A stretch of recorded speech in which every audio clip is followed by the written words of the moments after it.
If you had $10,000 to invest today, how much passive income would it generate? $130? $3,000? $32,000? Well, these are all real numbers, and they start from the same $10,000. We all dream of financial freedom, of having income that comes in no matter what we're doing, whether we're working or laying on the beach. And a lot of people think you need massive amounts of money, a crystal ball, to be able to time the market to accomplish this. But what if your path to financial freedom was just starting with some small dividends and letting them compound over time? In this video, we're going to look at how much income you can generate from $10,000. We're going to look at a few different dividend-paying investments, and I'm going to show you why finding the right combination of yield and growth can be your ticket to financial freedom. Stick around. Let's say you invest $10,000. Here's how much passive income you can expect from a few different common dividend-paying investments. First, let's start with the S&P 500. We'll use SPY. It's the biggest ETF that tracks the S&P. It yields about 1.3%. So easy math, $130 a year in passive income. Not bad. Number two, what if you pick a well-known dividend-paying company, say a Dividend King, something like Procter & Gamble?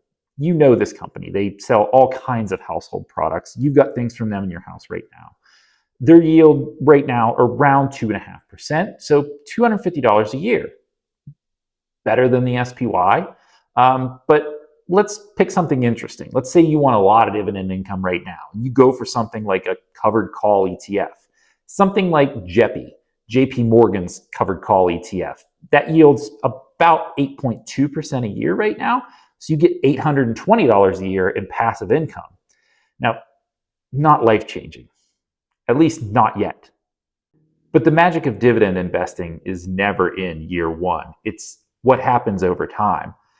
I know that you know the power of compounding because you're here on the channel, but as humans, we have a really hard time actually understanding and conceptualizing this. So to help, I've created a spreadsheet that lets you see what will happen over different time periods. You can see how your principal would compound, your total return, and your dividends to see your passive income over different time periods. And if you want a copy, it's in the link in the description below. Now, we're going to use it on our 3 example investments to see how these play out. Let's start with the S&P. Now, the S&P 500 tracks the 500 largest companies by market cap in the United States. It's like owning a slice of the entire US economy, which you know grows over time. And so do the dividends that SPY pays out. Over the last 5 years, they've grown about 4.6% a year. So we can take our knowledge of the historical growth and put it into our spreadsheet and see what happens over different time periods. Let's take a look and see what we get. All right, so here is our dividend growth and reinvestment calculator. These yellow boxes are what you're going to change for whatever scenario you want to do. So for here, we've got our $10,000 that we're starting with. If you want to do a regular investment, like if you make a deposit of $1,000 a month, or you put $7,000 a year into something like a Roth, you can add those here.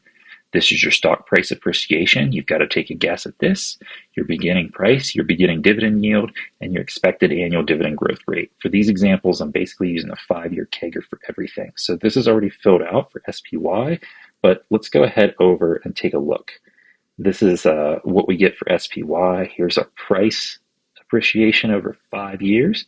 And if we go down and we look, we can see this is 14.6%. That's bananas. But if we zoom this way out to do a longer term, this gets to be more of what's accepted as the regular equity returns of 7.5%. And, you know, FinChat doesn't give you the dividend growth rates, but I've gone ahead and calculated them. They're around for things like SPY. You can look it up for SCHD or just calculate it yourself. So that's what I've done for these videos.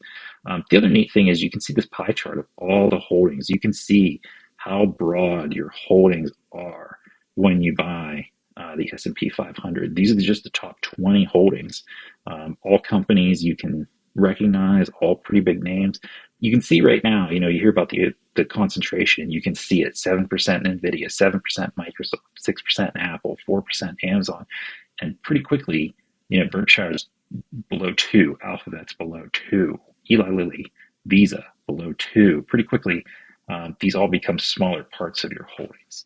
But let's go back to the sheet, and we can see that this is already filled out. So I went ahead and put 8. You know what? Let's be fair.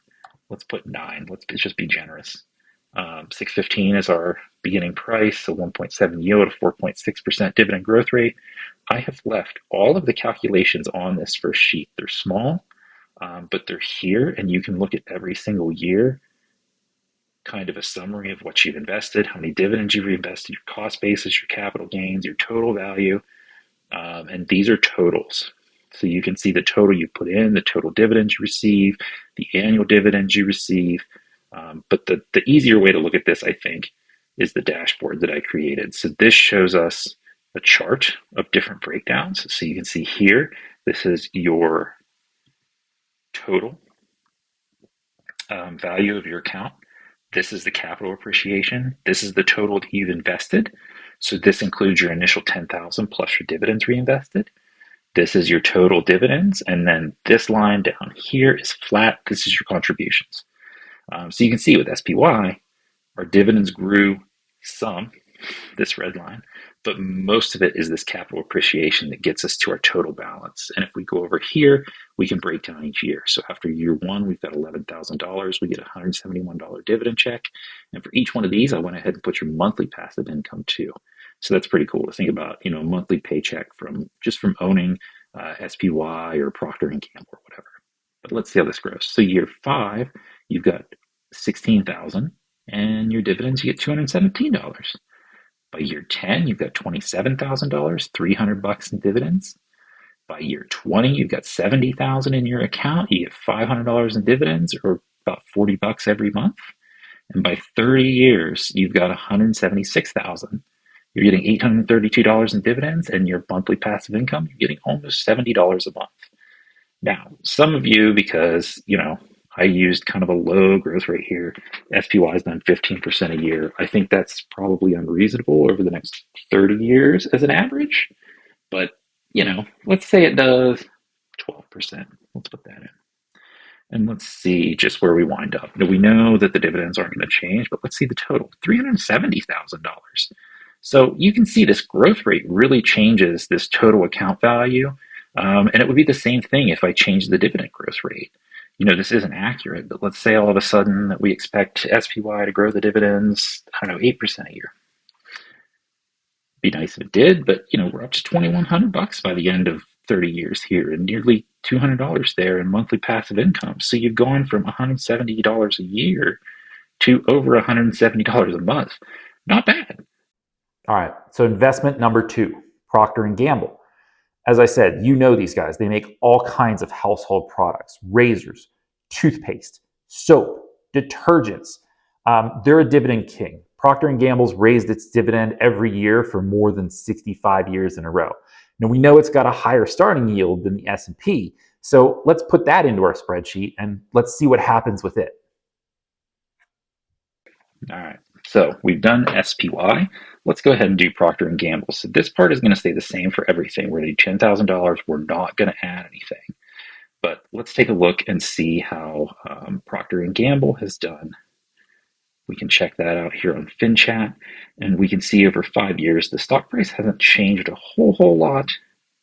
If we scroll down, we've got a 9.7% CAGR. I moved that. We can see dividend growth rates here. So we got a 2.6% yield, a dividend growth rate over the last 5 years of 6.2%. And we can go up here. We can see today's stock price is right around, we'll say $160. So let's go ahead and back to our sheet.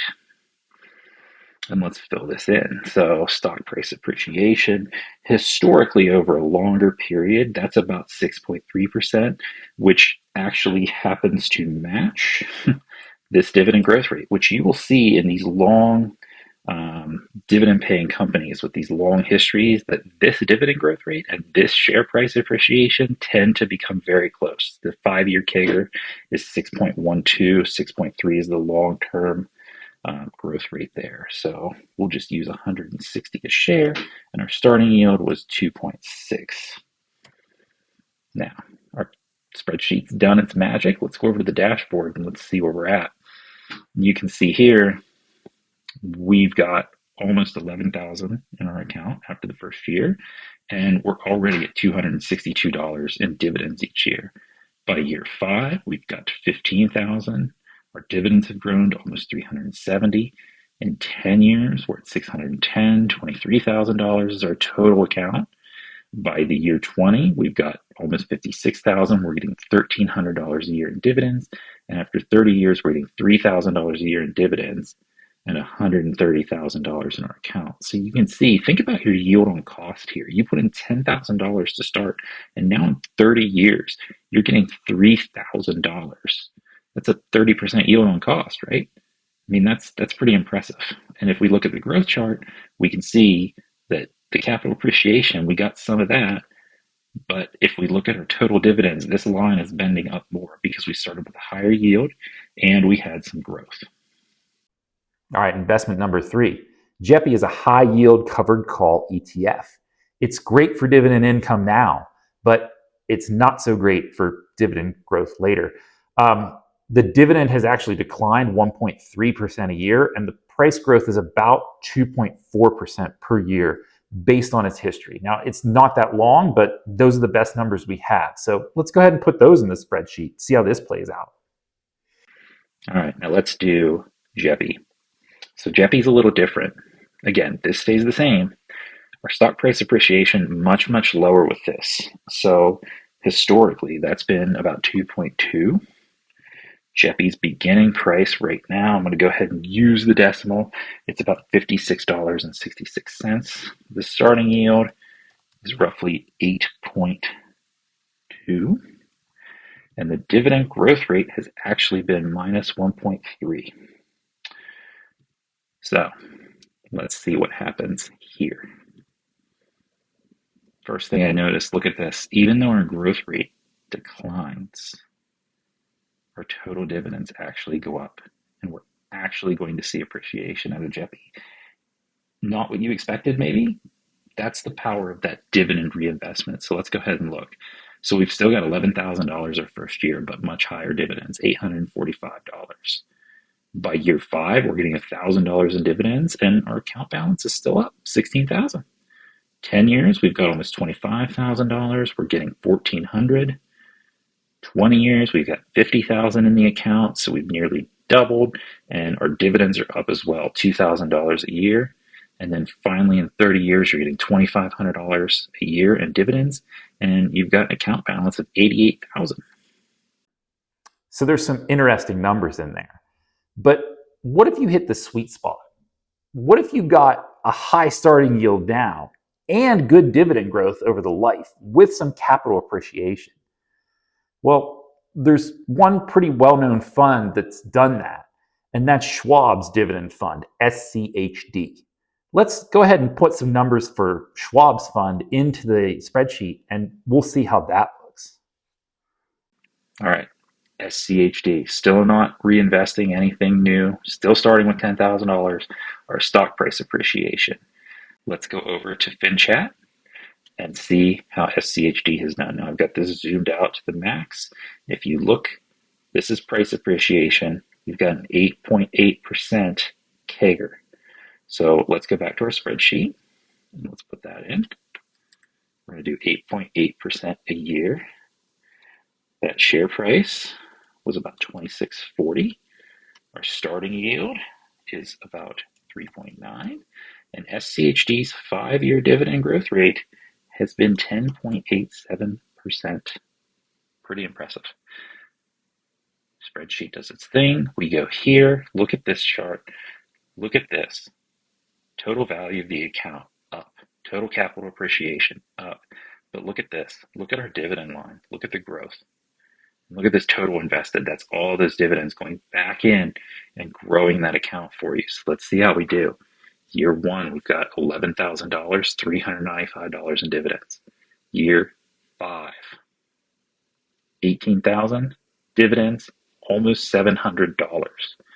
Year 10, you've got almost $35,000 in the account. You've got $1,600 in dividends. Now, look, I put a monthly passive income in here. Look at this. In 10 years, your monthly passive income from that $10,000 is the starting yearly dividend income that SPY was giving you. 20 years, you're $130,000 in your account. You're getting $6,500 a year in dividends. You're getting $550 a month from SCHD. And in 30 years, you're getting $33,000 in dividends every single year. And you've got over $500,000 in your account. This is crazy. This is the power of that high starting yield and that dividend growth. I mean, when you look at all these lines bending up together, that really shows you the power of hitting that sweet spot. Same $10,000 investment, wildly different outcomes over a long time period. And the difference is the power of the combination of a good starting yield and good dividend growth over a long time. Now, here's the real truth. Most people stop too early. They see that first $390 check from SCHD and they think, this is never going to work. This isn't life-changing. I'm not going to be able to quit my job. But the real magic and what they can't see or don't think about, or they're too impatient to wait for, is the compounding that's going to happen over the next 5, 10, or 20 years. They don't think about that $300 becoming $3,000 and then $30,000. They don't think about it growing and growing until eventually it replaces your entire paycheck and you can do whatever you want. So here's the strategy. You don't need to be rich. You don't need to time the market. You don't even need to pick individual stocks. You just need to put the money in, reinvest the dividends automatically. And then the hard work is being patient and letting compounding do its thing over the next 5, 10, 20 years. Is it boring? Absolutely. Is it effective? I think the numbers speak for themselves. And if you want to see exactly how the numbers work for yourself or put in different projections or investments than I used, get the spreadsheet in the description of the video. And if this video opened your eyes to the power of compounding over time, hit that like button and subscribe to the channel. Remember, every dividend investor sitting on the beach watching their cash roll in started with a tiny dividend check for their first one. So the question isn't, do you have enough money to start? The question is really, do you have enough patience to finish? Thanks for watching. We'll see you in the next one.